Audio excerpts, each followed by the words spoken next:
महायुतीमध्ये छोटा भाऊ आणि मोठा भाऊ कोण याविषयीच्या वादाला पुन्हा एकदा तोंड फुटलंय। एकनाथ शिंदे यांना रामाची तर देवेंद्र फडणवीस यांना लक्ष्मणाची उपमा देत शिंदेंच्या खासदार ज्योती वाघमारे यांनी शिवसेना हाच मोठा भाऊ असल्याचं सूतोवाच केलं। ठाकरेंचे 6 बंडखोर खासदार शिंदेंच्या शिवसेनेमध्ये आल्यामुळे शिवसेना हा महायुतीमधील खासदारांची सर्वाधिक संख्या असलेल्या महाराष्ट्रामधला पक्ष ठरलाय।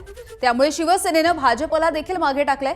शिवसेनेचे सर्वाधिक 13 खासदार आहेत। त्यामुळे सेना भाजपमध्ये मोठा पक्ष कोण यावरून सुरू असलेला अंतर्गत वाद हा पुन्हा एकदा चव्हाट्यावर आला। मात्र यावरती भाजपकडून कशा पद्धतीने उत्तर मिळणार हे बघणं देखील महत्त्वाचं असेल।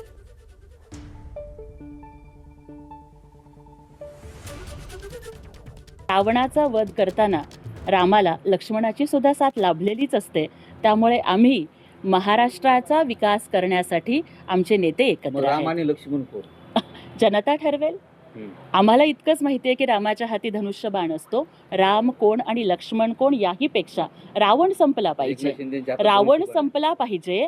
आणि संजय राऊतासारखी कैकई ही भावाभावांमध्ये फूट पाडून रामाला वनवासाला पाठवत असते। त्यामुळे आता उद्धव साहेबांनी आता तरी संजय राऊतच्या तोंडाला कुलूप लावावं, नाहीतर उभाटा गटाला कुलूप लागेल। इथे कोण छोटा कोण मोठा असं आम्ही सगळ्या गोष्टी ज्या हे सगळे एकत्र मिळून काम करतायत। माननीय मुख्यमंत्री महोदय असतील किंवा उपमुख्यमंत्री महोदय असतील, हे दोघांमध्ये ट्युनिंग चांगलं आहे। महाराष्ट्रासाठी चांगलं काम जे आहे हे दोघं मिळून त्या ठिकाणी करतायत।